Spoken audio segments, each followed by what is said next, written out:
અમદાવાદના જૂના વિસ્તારમાં એક જૂનું હવેલી હતું.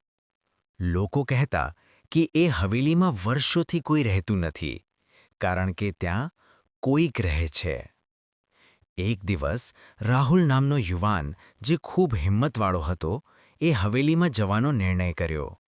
લોકો એને ચેતવણી આપતા હતા, પણ રાહુલ હસતો હતો. રાતના 12 વાગ્યે રાહુલ હવેલીમાં પ્રવેશ્યો. બધી જગ્યાએ ધૂળ, જૂના ફર્નિચર અને અજીબ શાંતિ હતી. અચાનક એક દરવાજો પોતે જ ચરરર અવાજ સાથે ખુલ્યો. રાહુલ ધીમે ધીમે અંદર ગયો. તેને લાગ્યું કે કોઈ એની પાછળ ચાલે છે.